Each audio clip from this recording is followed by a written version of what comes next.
आज की इस वीडियो में हम जानेंगे कि उत्तर प्रदेश जो चकबंदी नियम प्रक्रिया और नए कानून। यानी कि अगर आप गांव के अंदर रहते हैं तो आपको इस बात की जानकारी होनी चाहिए कि ग्राम पंचायत में जमीन की जब चकबंदी होती है तो किस प्रक्रिया और किस कानून के तहत होती है और कैसे इस चकबंदी के दौरान आप लोगों को यानी कि इस प्रकार से सारी सुविधाएं बताई जाती हैं और आपकी चकबंदी का यानी कि विश्लेषण होता है। और बहुत से ऐसे लोग हैं कि उन्हें नए नियम और प्रक्रिया की पूरी जानकारी नहीं है। उत्तर प्रदेश का मुख्य उद्देश्य यही है कि किसानों को अलग अलग स्थानों पर बिखरी हुई छोटी छोटी जमीन और गांठों को एक स्थान पर यानी एकत्रित करना।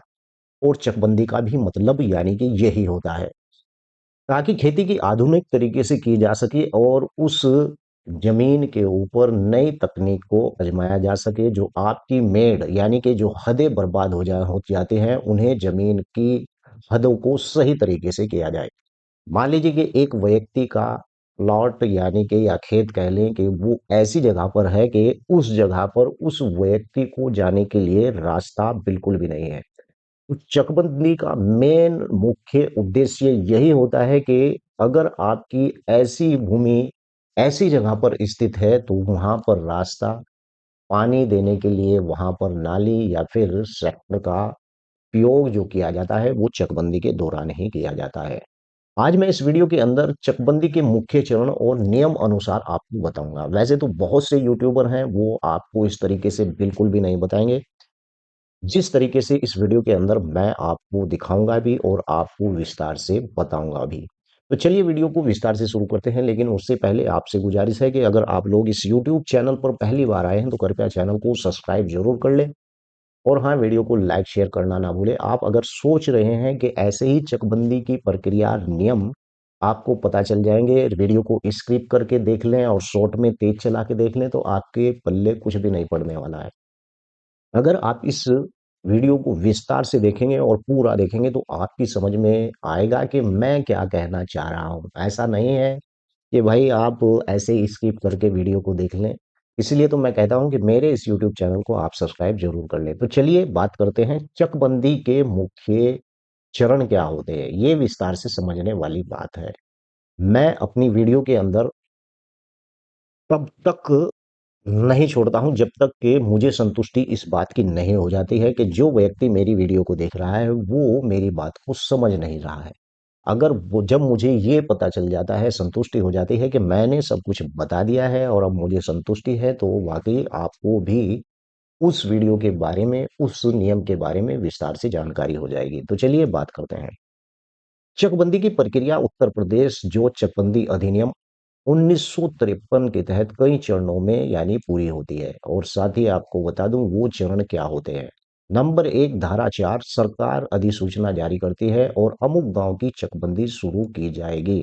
यानी कि इस प्रकार का एक नोटिस दिया जाता है कि भाई अब आपके गांव के अंदर धारा 4 के अनुसार वो नोटिस होता है। और उसके अनुसार जब वो नोटिस होता है तो उस नोटिस के अधीन ये जानकारी हो जाती है कि भाई आपके गांव में चकबंदी हो रही है या नहीं। और ये नोटिस कैसे होता है, राज्य सरकार धारा 4 के अनुसार जब कोई विज्ञप्ति जारी करती है तो वो उस क्षेत्र के यानी स्वादिक पेपरों के अंदर भी इस प्रकार का नोटिस जारी होता है।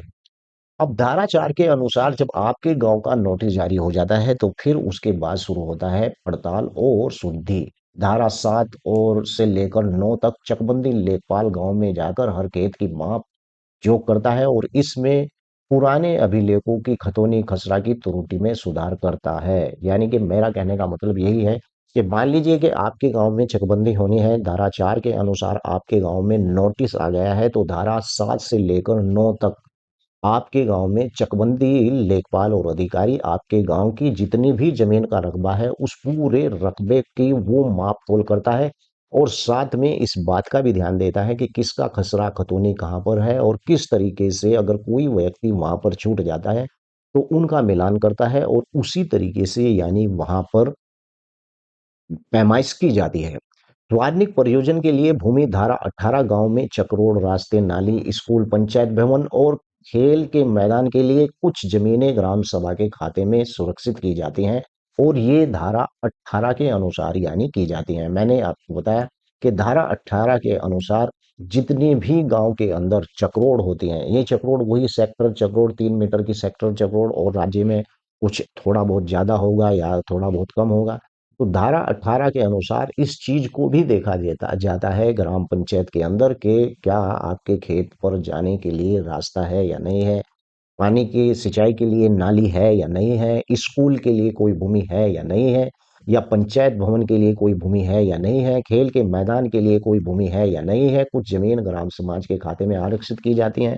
इसका यही मतलब होता है कि आप अगर किसी गांव में बस्ती बनाकर बैठे हुए हैं तो बस्ती के साथ साथ आपको स्कूल भी चाहिए, अस्पताल भी चाहिए, और वहां पर आपको नाली सड़क सभी सुविधाएं चाहिए। इसीलिए धारा 18 के अनुसार आपके गांव के अंदर इस प्रकार की जो भूमि है उसे चकबंदी के दौरान ही छोड़ा जाता है। यहां तक आप समझ गए होंगे।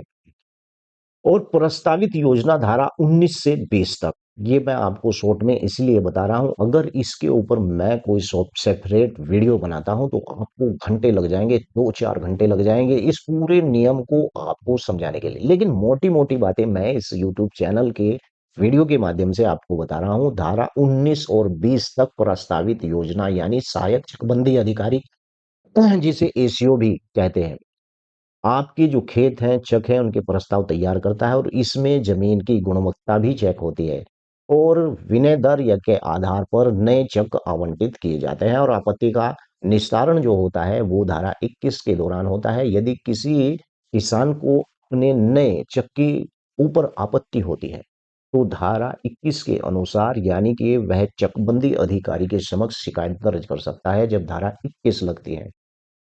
अंतिम प्रकाशन जो होता है वो धारा 52 होती है और धारा 52 लगने के बाद सभी आपत्तियों का निस्तारण के बाद नई खतौनी और नया नक्शा जारी कर दिया जाता है और चकबंदी प्रक्रिया को समाप्त कर दिया जाता है और घोषित कर दिया जाता है। यानी धारा 4 से लेकर धारा 52 तक ये सब प्रक्रिया इसी नियम के अंदर स्टेप बाय स्टेप चलती रहती है। और लास्ट में धारा 52 आने के बाद आपकी चकबंदी पूर्ण हो जाती है और जब आपकी चकबंदी पूर्ण हो जाती है तो समझ लीजिए कि आपके गांव, आपके क्षेत्र में चकबंदी की समाप्ति हो जाती है। ऐसे ही आपको बताऊं कि चकबंदी नियम में बदलाव हुए हैं। जैसे कि आप उत्तर प्रदेश में अगर रहते हैं तो 2024 और 25 में चकबंदी के अंदर बदलाव हुए हैं।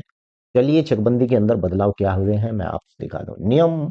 नए नियम में बदलाव हुए हैं चकबंदी के अनुसार। सरकार ने कई चकबंदी की जो स्वैच्छिक और लोकतांत्रिक बनाने के लिए कई बड़े इसके साथ नियम जोड़े हैं। और नियम क्या जोड़े हैं मैं आपको वैसे ही बता देता हूं।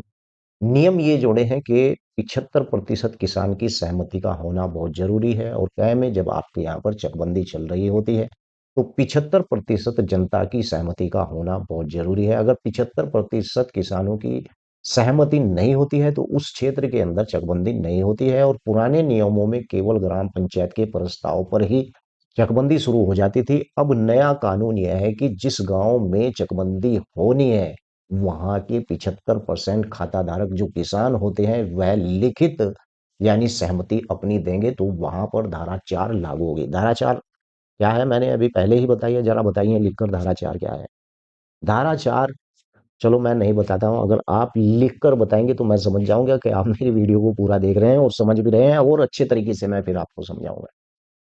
नंबर 2, क्या हुआ है नए नियम के अनुसार, यानी कौन सा बदलाव हुआ है पहली चकबंदी में और इस चकबंदी में। धारा 24 और सॉरी धारा 2024 और 25 के अनुसार डिजिटलीकरण सर्वे।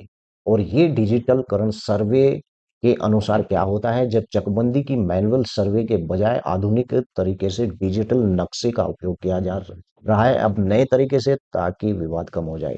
भाई पहले क्या होता था कि चैन के द्वारा सब लोगों की भूमि को नाप लिया जाता है जिसे जरीफ भी कहा जाता है। और जरीफ दो प्रकार की होती हैं, जाफरानी और एक और जरीफ होती है वो दिमाग से मेरे निकल गई है। और इसके ऊपर मैंने जाफरानी और इस जरीफ के ऊपर मैंने विस्तार से वीडियो बना रखी है और बता रखा है विस्तार से किस प्रकार की ये जरीफ होती है कि कैसे इस जरीफ से भूमि को नापा जाता है। लेकिन अब वो पुराना जमाना गया।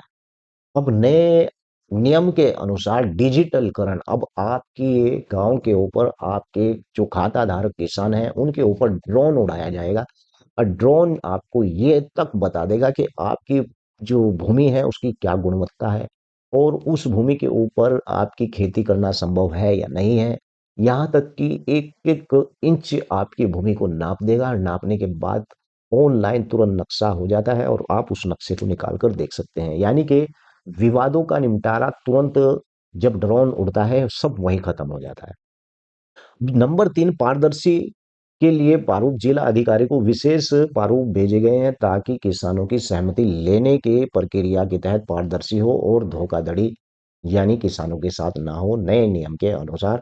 और चक रोड की जो चौड़ाई है नए नियमों के अनुसार चक रोड और नालियों के लिए स्पष्ट मानक तय किए गए हैं ताकि भविष्य में बड़े कृषि यंत्र जैसे ट्रैक्टर कंबाइन को ले जाने में कोई किसी प्रकार की समस्या ना हो। इस प्रकार के जो नए नियम हैं वो अब लागू हुए हैं उत्तर प्रदेश चकबंदी योजना के अनुसार। अब बात कर लेते हैं कि महत्वपूर्ण अधिकारियों की भूमिका इसमें क्या होती है।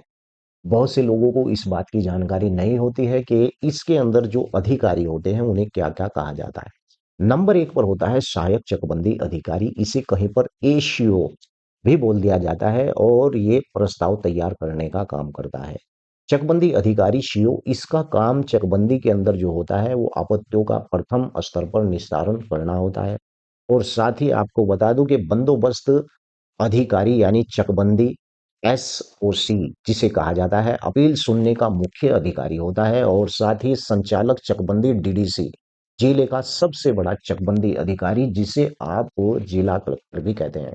किसानों के लिए विशेष नियम इसमें क्या है।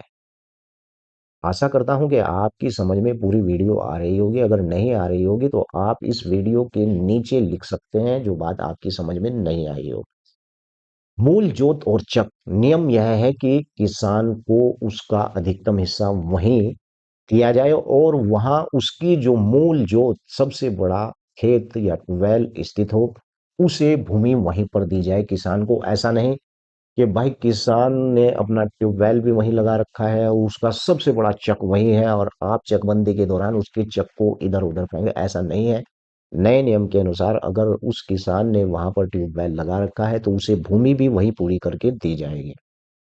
उसकी जो कमी कटौती यानी कि जमीन की जो कमी होती है और उसमें से जो कटौती होती है चकबंदी के दौरान सार्वजनिक रास्तों और नालियों के लिए जैसे कि हर किसान जमीन पर एक छोटा सा प्रतिशत होता है, जैसे 5% की कटौती हुई 10% काटा जाता है।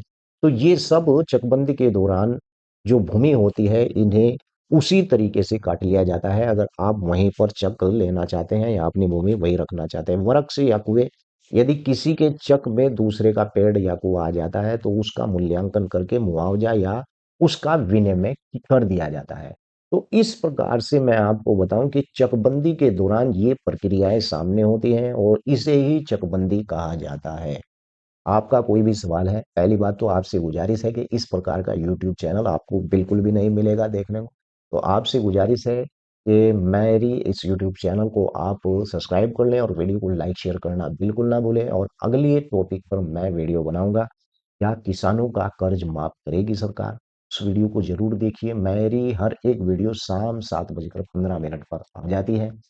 तो आशा करता हूँ कि आपको ये बातें समझ में आई होंगी। अगर नहीं आई है तो आप लिख सकते हैं, लेकिन आपसे गुजारिश है कि वीडियो को लाइक ज़रूर करके जाएँ। जय हिंद, जय भारत, खुदा हाफ़िज़।